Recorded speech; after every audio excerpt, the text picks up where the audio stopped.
Welcome to, Succeed Even If. I'm Tom Arku. and I'm Johanna McLeod. In this episode, we're talking about the secret question that transforms your life for more success and happiness. Joanna, was there something that gave you stress? I did my first Toastmaster speech and I was really stressed out. Was there something about giving that speech that you feel might have been an opportunity? I was able to talk about my dyslexia and that I can still be a writer even though I couldn't write very well because I worked with an editor. Right, so that gives hope to perhaps anyone who might have a learning disability who's in your audience, right? Mm-hmm. Yeah, well, terrific. Our topic is the secret question that transforms your life for more success and happiness. And this all began when a friend of mine, Emma, came to me and said, I don't know if I can keep enduring this stress. And so we had a conversation, and I gave her this idea that could give her some energy. I shared with her that you can feel better and transform something stressful into something that's uplifting. Oh, kind of like my speech. Yes, this is the secret question. How can this be an opportunity? And we even go deeper. We say, how can this be an opportunity for me? And you can also say, how can this be an opportunity for me to serve others? And I really feel that this is powerful. There are some of us I call for the team person.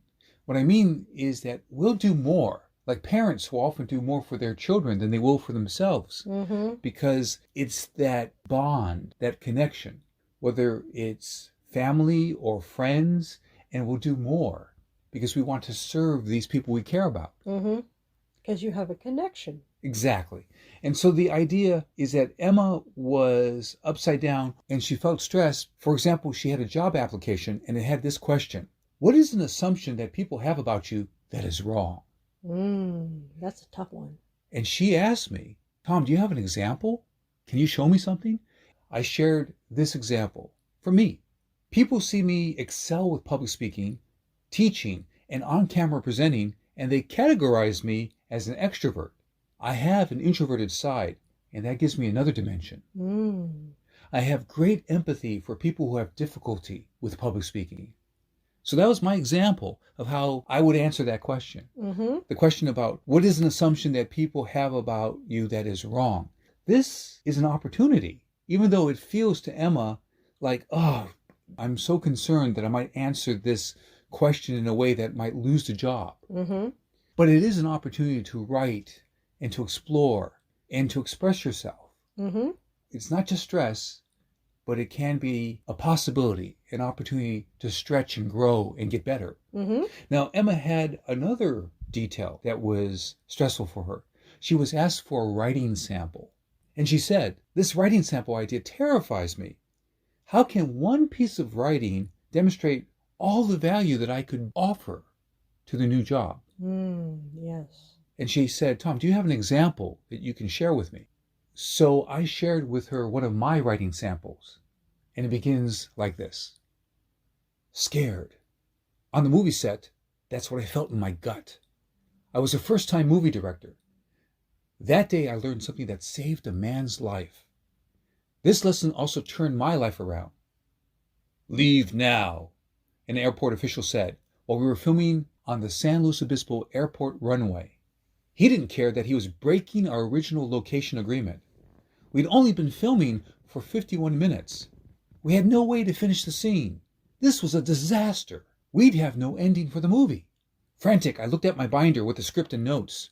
I was supposed to get the crew and actors off the runway in a few minutes. We had the next shot all set up. The camera operator was supposed to film this shot with a twin-engine airplane. I heard the twin engines roaring. Any minute, the plane would race down the runway, and the wing of the plane would glide over the camera. A quick shot. The camera operator could handle it on his own, but I felt it in my heart. Watch this. I abandoned my script and notes, and I watched the whole movie set. The plane races down the runway. No, the camera operator is standing too tall. The wing will hit him. I could yell to him, no time. I run to the camera operator, grab his jacket on the shoulders, and pull him down. That moment saved a life. I learned to listen to my intuition. That's my true guide and friend. What a powerful story. Thank you. And Emma said, thanks, Tom. I can see how this real life example seizes attention, and this story has emotion and urgency. So Joanna, like Emma, you and I and our listeners can feel great stress when we're called to answer questions or to show what we can offer.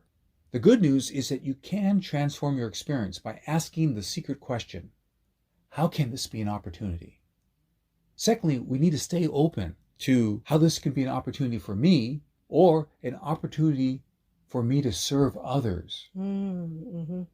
Sometimes we go through a tough time in life and we don't want it, we didn't like it, but then it creates empathy and it creates lessons that we learn that we can share with others and we can support others. We can definitely be present with them. Often I'll hear about people who are suffering from the passing of a friend or a pet or a family member, and I say, I grieve with you. And I can do that because I've also lost people who have passed away. My empathy creates that connection. So I was really hurting and in pain and in grief, and I didn't know it until I experienced it. But now that I've experienced it, I can really connect with people. And so that's how I can serve them, with that empathy, with that connection, with that bond. Yes. The good news about the secret question, how can this be an opportunity, is that Emma used it to transform her relationship to the job interview questions. She now, with her new perspective, she found those questions to be opportunities for her to grow as a writer. And I'm looking for all of us to find more opportunities in each day. Now it's time for a Marku moment. That's when I share a portion of one of my 52 books. The book I'm talking about now is How You Can Believe in Yourself. Write and complete your novel. This book helps you believe in yourself, and on page 5, here's a section. Acknowledge that it's your destiny, not theirs. So this section is talking about how writing is your destiny, not the people around you. Only you have the vision. Other people cannot see it. It's not their destiny. Only you can be comforted by your own vision. What you're doing might cause your friends or family discomfort. It might make them afraid that you're going to get hurt. Instead, when you acknowledge that writing is your destiny and not theirs, you will stick with your own vision. You will stick with your dream. You will stick with everything you have to do to make your dream come true. As you do, you are naturally attractive to more resources and opportunities. The magic and the wonders of the universe will come to you. Writing is something that brings liveliness to the author. Your book can bring liveliness to the reader. It's valuable. Writing a novel can deepen you as a human being. That's from my book, How You Can Believe in Yourself, Write and Complete Your Novel. Now I'll give a brief excerpt from my other book on writing, titled The Writer's Solution. Crush Your Self-Doubt. This is from page 26.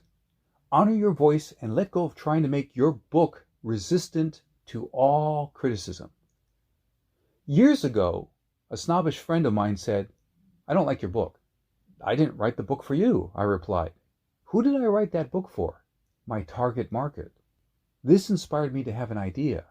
Avoid writing defensively. Stephen King said, I'm convinced that fear is at the root of most bad writing. I wrote, to stand out, find out what you stand for. One time in a conversation with a friend, I said, you cannot write concise, powerful material if you're trying to defend against every exception. You can choose to make your point clearly and concisely and support it with an example or a statistic. Beware of fear that may make you go overboard with verbiage and references. Your safety supports can guide you to provide enough support for your ideas and not too much. Oprah Winfrey said, surround yourself with only people who are going to lift you higher. That's the end of the excerpt from my book, The Writer's Solution, Crush Your Self-Doubt. Joanna, I'm curious. What are you going to keep from our conversation? I found that having dyslexia gave me an opportunity to empathize with other people who are having troubles with writing and stuff like that. My dyslexia also gave me an opportunity to collaborate with an editor on my writing. Excellent. That's terrific. This is so powerful, to take all the tough stuff and then transform your perception and look for and discover the opportunities. Thank you, Joanna. Thank you, Tom. This broadcast is brought to you by Tom's 8 courses on Udemy.com. Yes, that's udemy.com. I teach courses in confidence, film directing, novel writing, and more. Click to subscribe to this channel. And you'll support me, Joanna, and our message. And go to Amazon for Tom's 50-plus books. And connect with me at my website, getthebigyes.com. Many great moments to you. Catch you next time.